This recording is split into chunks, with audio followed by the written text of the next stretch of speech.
Warning, the show contains adult content and very foul language. Oh my god, you guys. I'm not filming, I'm not recording in my truck, and I'm here for you guys in my shed studio, and the sound quality has to be astronomically better better than it ever has been. So let's get into the show today. Today's just kind of like a ramble, and I'm very tired from the hustle. Putting on roofs is picking up 80-pound rolls and going up the ladders up and down has been killing me. But you know what's been killing me worse is that not talking about the opportunities in life, and that how we all pretty much are ultimately alone. It kind of hit me today having my special needs daughter. All of us are just struggling to try to make it. And I think that those of us who expect help from others is like, dude, you ain't going to get that. Everybody's lucky in the systems that we have, the lifestyle design, to be able to take care of themselves first. Hopefully that they can make it. But you know what? This opens up lots of opportunity. There's so many things that are going on that I can see around that I'm inspired. And I think that the basis of this whole entire show, if you guys get anything out of this, is basically, I think, attributed to my special needs daughter, Violet, for having me go through these hurdles and having to think outside the box, living further in no man's land as I have my entire life, and coming up with new shit. Let me wet your whistle. You guys, one of the business strategies, the samurai swords, I want to tell you guys, it doesn't happen all the time, okay? I'm not a millionaire, and I'm not here to sell you guys on being a millionaire, but I'm able to, at points in my life, to make up to $1,000 a day doing what I'm doing. And it's the transfer of belief, and that's what I want to do, the transfer of trust, to be able to transfer that over in sales, to be able to sell a job, or to sell anybody anything, or convince anybody of anything, is that you need to transfer the belief that you have onto another individual that will trust you and look and go, that's something that I want to do. I want to do business with you. I want to follow you, or I want to have maybe the same belief system that you have, or I want to make something happen. It sounds like you have that.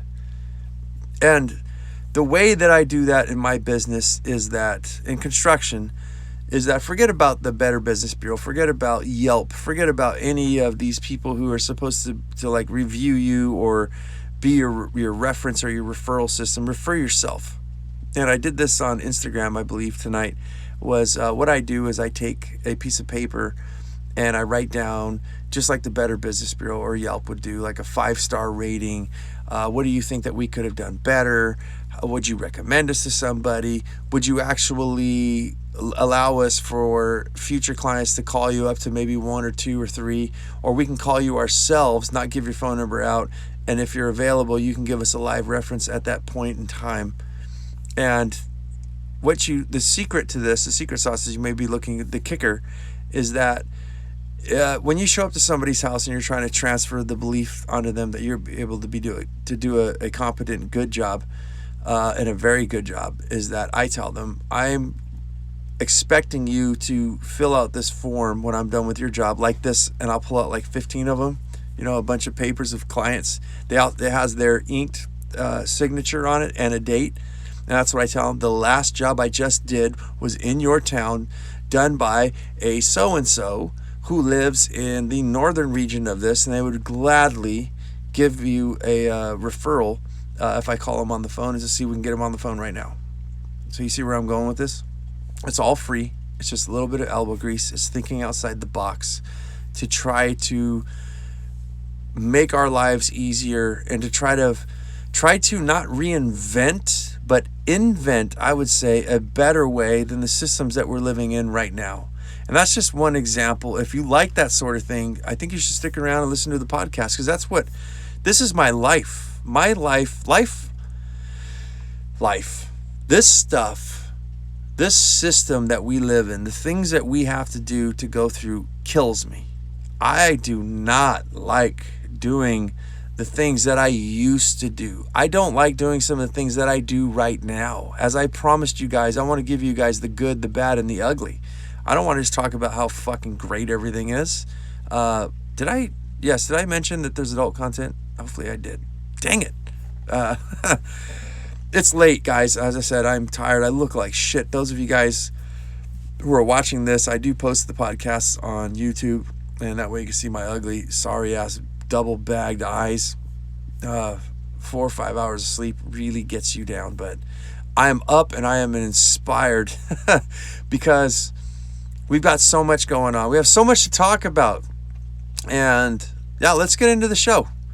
Welcome to another edition of Up and In It. I'm your host, Adrian Babashoff, and if you're new here, welcome. And if you're wondering what the show is about, it's about creating an alternative lifestyle design that improves quality of life for both people and the beautiful planet that we live on. Exploring alternatives to the daily grind through liberation and independence, moving you from surviving to thriving and living life. Raw! This is a spooky looking one for those of you watching. They changed the app on my phone, so I don't know how to do the aperture and all that kind of stuff. But yeah, it's late. It is Monday, I think the 25th, the last Monday of January, I believe, 2020. And we're coming at you. Hopefully I'll be able to put this thing on tonight.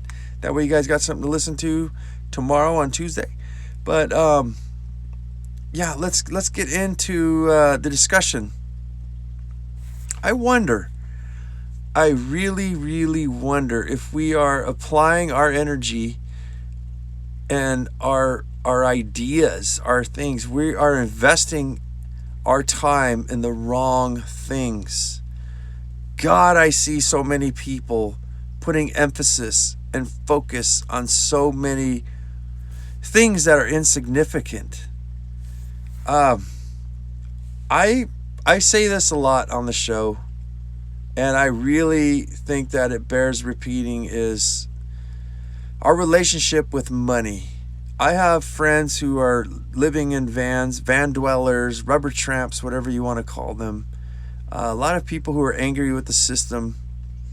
And I think that we're missing the point here.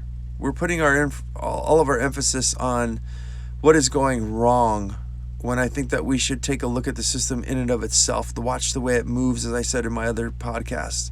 Watch the way it functions. What exactly are they doing, and how can we replicate it? So meaning Amazon, I just noticed for the past couple of weeks is that they have their own sprinter vans now. For those of you who don't know the story of Amazon, they actually rode on Google when Google first started out and built their entire empire through exposure from a platform called Google. They also utilized the United States Postal Service to get their packages out when the U.S. Postal Service was actually suffering because things evolved into more digital, more email marketing and things of that nature, and there wasn't so much mail to be sent out. So it is said. Now we're seeing sprinter vans, and they're like this dark blue color, at least here in Sunnyside, Northern California. And I actually saw a couple semi-trucks driving, bringing goods. And some people think that Amazon is evil. I don't know. I use them myself to get diapers for my special needs kid. It's the only place I can get them.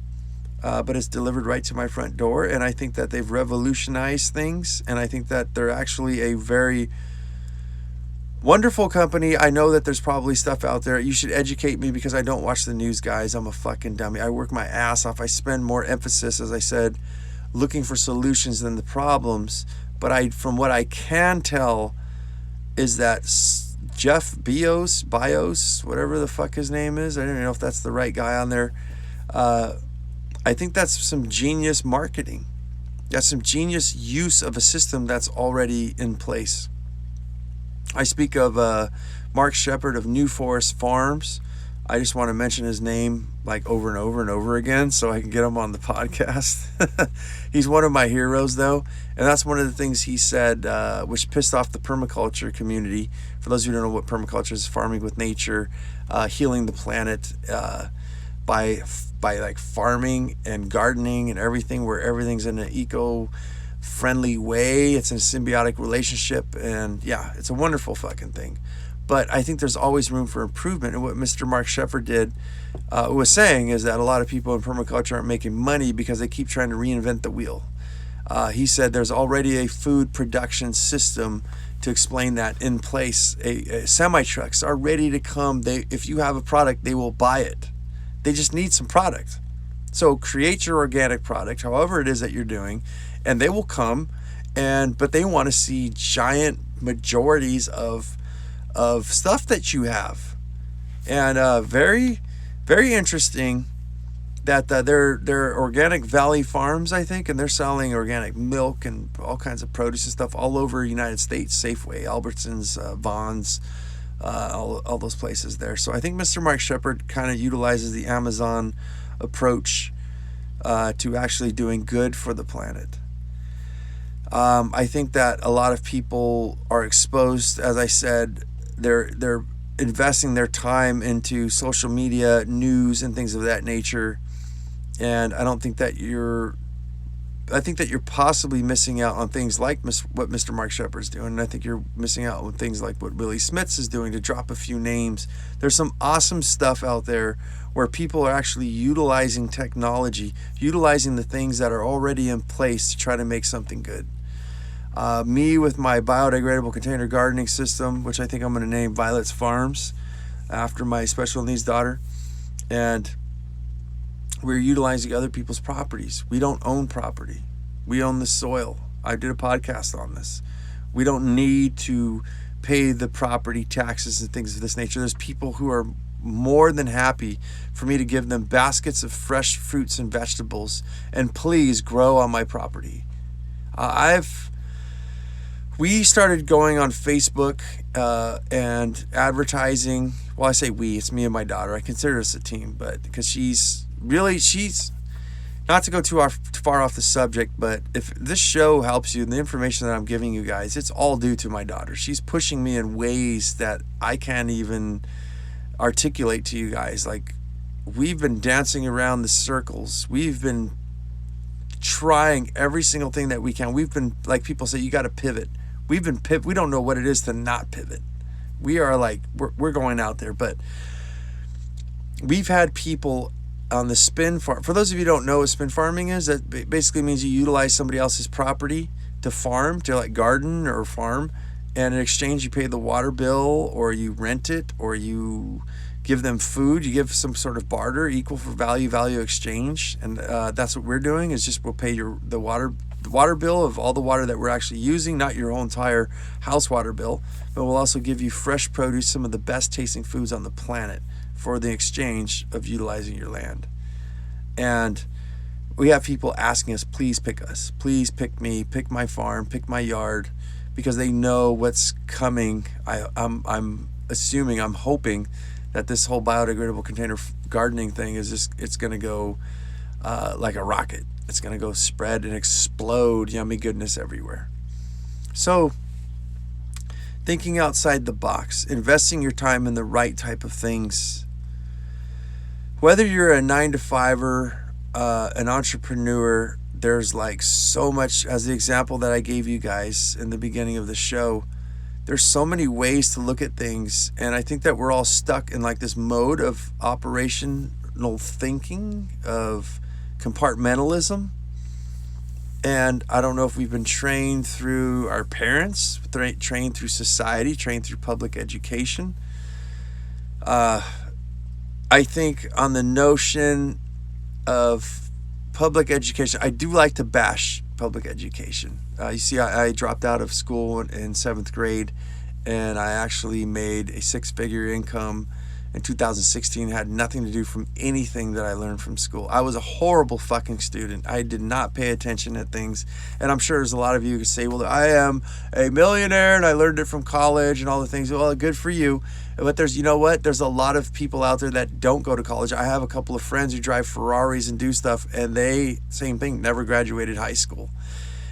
We have people like Elon Musk, who is openly stating that your credentials, your paperwork, your college, your degree, basically I think what it says, your degree means nothing to me. It's all about what your achievements are, your ambitions. And I think that right there, there's Robert Kiyosaki, Gary Vaynerchuk. There's a lot of people just saying that it's people's intention, it's their capabilities is what's more interesting to them, because they know that that's what's going to make them money. And what I mean to fortify that is, it's all right there in simple fucking form. There's the learning pyramid, for those of you who don't know, and I've said this on the show before. At the top of the pyramid, the very cap of it, the point, the weakest way to learn things is through dialogue, through somebody giving you a speech, through watching a seminar. I don't know if any of you guys have ever been in any business meetings, but when they last more than an hour, I'm fucking passing out. I'm falling asleep. You just can't retain the information. It's the poorest form of information retention. And now the U.S. military knows this. So when it comes to serious shit where we got to go win a war, they're not going to sit there and put you behind a desk and say, well, flip to page 1A, and we're going to go through safety of how to shoot a rifle, how to deploy out of a helicopter, or fire off a missile out of a submarine. No, what they're going to do is they're actually going to go to the best spectrum, which is the way bottom, the base of the pyramid. And they're actually going to show you how to do it. You're going to practice how to do it, and you're immediately going to teach it and practice this simultaneously. It's scientifically proven that if you teach what you've learned, you will retain the information far better than a lecture sitting behind listening to someone talk about what they think should happen. And I think that, I'm sorry if I've offended anybody. It's not my point today.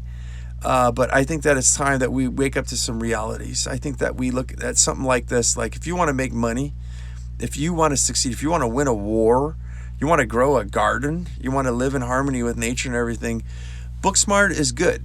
Listening to lectures is great. But when the rubber hits the road is when all things start to fucking happen, in my book. And as again, these are all just my own opinions. One man's view of the way the world could function in a better place, the way that we can build an alternative lifestyle design that can improve quality for both people and for planet. Gotta wet the whistle. Come on now. You guys, there's a whole, I don't know how to proceed with this other than, I've said it before too, where if the systems are so great, then why do we have so many people suffering? Why do we have so many families in hardship? And some of it's not just being poor. Some of it's not being able to make your rent. Most of it, I think, is that there's a dislocation, a dislocated aperture, a dislocated feeling, a numbness that we have where we're not able to actually experience each other, our family, our kids, our brothers, our sisters, our parents. Everybody wants to do shit themselves. Everybody's been sold, I would like to say, in my opinion, a lie. The inconvenience of convenience has completely ruined us if we allow it to. I don't blame a lot of people because, as I said, I think that we're all on our own. We're all by ourselves. Every individual is lucky if they make it with the systems in place that we have right now to be able to retire and not work your ass off on a 9-to-5 job, or even us entrepreneurs to extend and expend yourself so far that you have basically, you could have arterial, I don't know if that's even a word, artery damage from stress. You can have heart damage. You can have lung damage. You can have cancers. And you lose the relationships and the humanity that you have in yourself. But yes, now you're able to fucking retire. It does not make sense. I think that I'm wondering off here, and I'm kind of all over the place because I am pretty tired. Those of you watching can probably see the bags under my eyes. But I don't know. We are applying ourselves to things, I think, that in order to fit in, to look a certain way, I think it was Gary Vaynerchuk was saying, it hit me, I saw it on TikTok, I think. He was like, do you want to be happy or do you want to be perceived as happy? Now, I don't know what's going on in your present situation, but if you are happy, then you're on the right track. But if you feel like there's something missing, like, why are we not exploring these things? And what are what are some of the alternatives? That's what I say is an alternative lifestyle design. The pure definition of it is, what are the alternatives out there? And as I said, this is my dying life's work, is that I cannot survive in this world of just 9 to 5. Get by, pay your taxes, go to college, get married, here's all the things that we're all doing. As I say a lot, an unwritten law. Where is it written that this is what I have to do, this is what I'm supposed to do? So many people are following suit in things that just does not make sense. And it's the long game. When we look at the short game, which seems like a pill for every ill, as people say, you can go and take some pain medications, and now you don't feel like you're hurting anymore. But then it comes back. And all these things that we think we want to be happy, right? And we bury a lot of this stuff and forget about a lot of stuff. And we just say, hey, why don't we just stay busy? That's one of my favorite things that people say is like, just get busy, man. Stop thinking about all these things. And they just get busy, and that means you just keep burying it and burying it and burying it until one day all these things surface. And why do you think we have psychopaths and crazy people who just finally break down, or so much suicide in the world? I don't want to talk about all these bad things and get you guys down on a Debbie Downer, part of the show. It's not the message. But I think that it needs to be said in order for us to actually get some balls and some guts, I think, in our lives to make something different happen. And I feel that that's what my daughter has propelled me to do, because we do have results. We are able to take mini retirements. We are making really good money despite our appearance, but not our performance. Our performance outweighs our appearances. Oh, jokes. But yeah, again, I don't know what's going on in your life, but I know that if you take some of the examples that I share with you guys in this show, and I think I got to figure out some way to prove it to you guys, I guess, is that we are doing things completely fucking different. And it does take balls, as I just said earlier. I would like to share that living in North County, San Diego, Sunnyside, California, where they tax the fuck out of us, we did have some rich people come and drop off their daughter I don't even know why they allowed her to. We live in an RV park. But when they came over, they just kind of looked around. We're like, oh my God, these poor people. We were supposed to go on a camping trip, and I think that they were looking at us like, we could send her with some money for food and things of that nature. And so what I'm perceived as is somebody very poor. My ego it's thrown away in the garbage. That was back in 1990 something. I don't even know, man. I don't even pay attention to that anymore. I'm more after what life could do for me. How can I bend the system and make it work in my favor? I don't really give a shit what I look like, what I sound like, as I said, I've shared with you guys personal information where I never even made it past the 7th grade, but yet I made a 6-figure income. And it was because of thinking outside the box and making new things happen. Oh, I'm tired. I'm all over the place. I want to get something out for you guys. Oh, and it's been rough. But I want to hopefully I've inspired you guys to think. I feel like I haven't given you guys like some really big cookies out here. And maybe this is more of a dismal one, especially with the lighting and everything. But you guys, I think we need to take a peek into the dark closet. I think we've buried some skeletons in there, and we're going to have to deal with it one day or another. They're going to resurface. You don't just put everything down the drain pipe, as I say, even in for our planet Earth. You don't just flush everything down the toilet. It doesn't just go nowhere. It goes somewhere. So all of our shit, all of the bad things that we have in our life, one day we're going to have to face. And I think that it doesn't have to be a dismal thing, that we can utilize technology. We can marry technology with nature. We can live a simple life, and we don't have to get rid of all the luxuries and things that we have. Life does not have to be hard. We don't have to suffer. There are so many things out there, like what Mr. Mark Shepard is doing. Why are we I'm not sure if I mentioned that in there, but that's one of the sayings he had in quotation, is that, why are we trying to kill what wants to live? And why are we trying to keep alive what wants to die? And I think some of these old ideas, these things that we're taught from so many various intersections in our life, such as public education, our parents, sometimes religion, a lot of times actually I'd say religion. I don't want to get in trouble, and I don't really think that's bad that you're in religion. I'm personally not religious in any form or matter, but and I think there's a lot of good words in a lot of Buddhism and Christianity and Catholicism and things of that nature. But I think that if we take all the best of the best, we put something together. Again, I don't know what's going on in your life other than you have so much possibility. You have so much exposure through social media. You have everything at your fingertips. And it's a shame that if we let all this good and positive information just go down the toilet, such things as Willie Smits is doing and Mark Shepard and many, many others, to visualize the monster, if that's what you want to call it, the system, the government, the way that they're functioning, like Amazon is doing with Google. Look at these things. How are ways that we can bend these ideas, these formations, these formalities?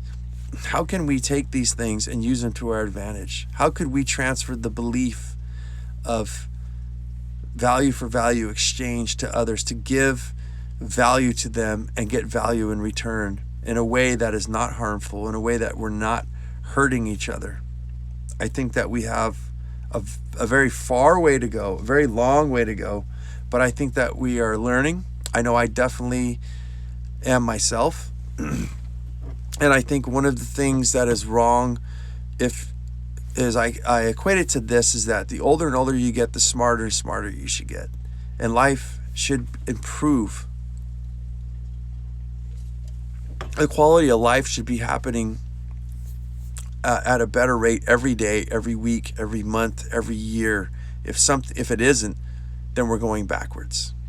And I think we need to utilize this. I think that we do need to see these skeletons in the closet, and we need to evoke these things and deal with them and get to a better place. I'm losing my track of mind. It's late, but I hope that there was some sort of value on here, and I appreciate you guys listening. That's the show. I will be back tomorrow morning, probably at 6 a.m. And oh my goodness, maybe this is getting too real. Thanks for watching, guys. As I say, don't lose your muchness. Go out there and have yourself a near-life experience. Human up. Carry on the fire. Live it. Love it. Own it. And bone it.